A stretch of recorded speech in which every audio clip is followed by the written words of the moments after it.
So picture this. A powerful AI makes a really bad call. Who's to blame? I mean, is it the developer who built the core engine? Or maybe the company that wrapped it up into a final product? This is a huge question. And now the European Union is stepping in with a new rulebook designed to give us some real answers. Now, this analysis was carried out under the scientific supervision of Professor Vihar Kiskinov. And together, we're going to break down the enforcement architecture of the EU's landmark AI Act. We're going to walk through exactly how Europe plans to police some of the most powerful artificial intelligence on the planet. Let's start with that central problem, right? Imagine an AI used for hiring is found to be biased, or a medical AI, it misdiagnoses a patient. These are complex systems. So many different hands are involved in their creation.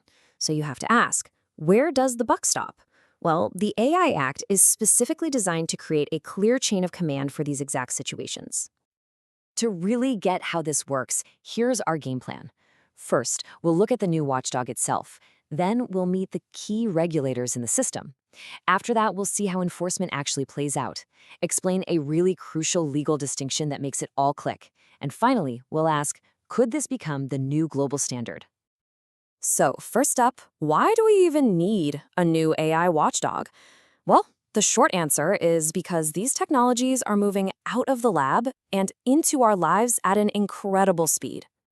What we're really seeing is this deep integration of what's called general purpose AI, you'll hear it called GPAI, into really high-stakes critical systems. We're talking about the AI that might decide if you get a loan, or assists a doctor with a diagnosis, or is even used in law enforcement.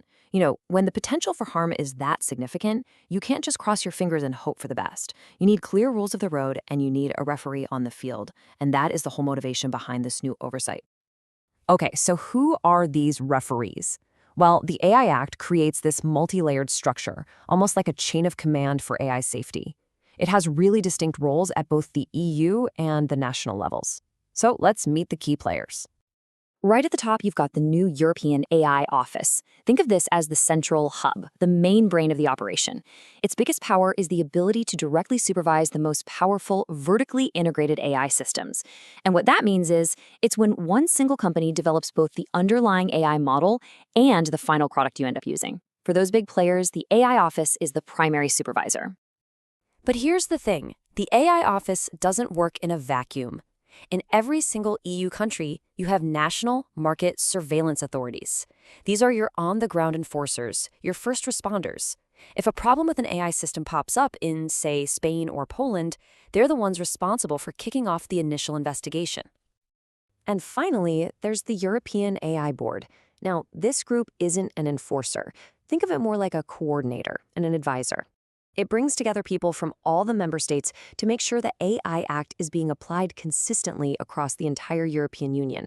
It just helps harmonize everything and make sure everyone is on the same page. Okay, so we've met the players. How do they actually work together when something goes wrong? The AI Act lays out a very clear escalation path, showing how a local concern can bubble up and become a coordinated EU-level action. And this is how it works in practice. It all starts at the national level. But what happens if that local authority hits a brick wall? What if they can't get the technical details they need from the company that built the AI model?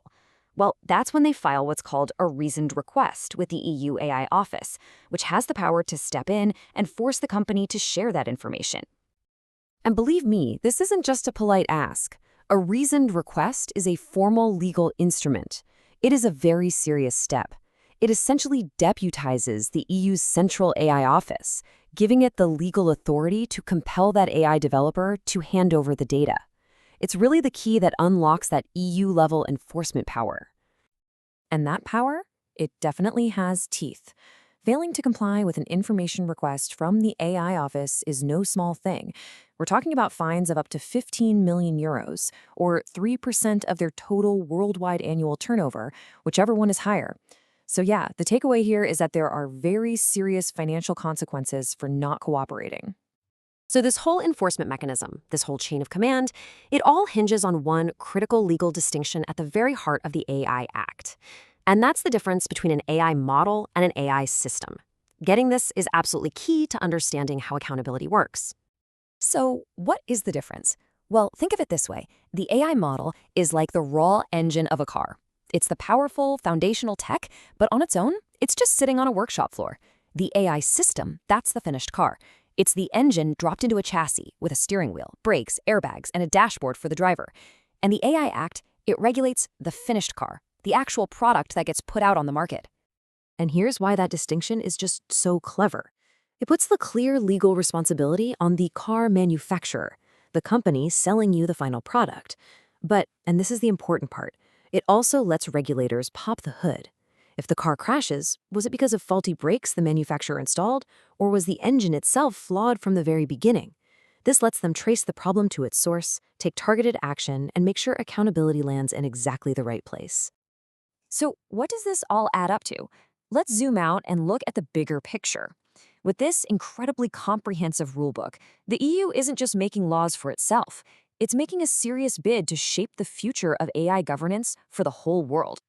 People often call this the Brussels effect. By creating this huge, unified market with really high standards, the EU often ends up setting the global standard by default.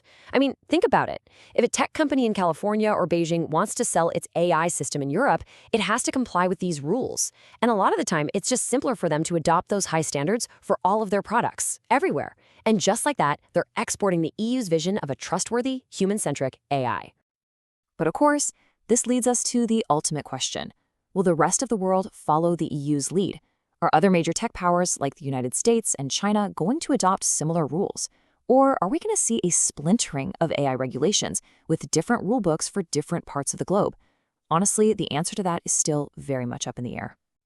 What we do know for sure, though, is that the choices we're making right now, the legal frameworks, the accountability structures we build for artificial intelligence, are going to have profound and lasting consequences. These rules will shape not just the technology itself, but our very relationship with it for decades, maybe even generations to come.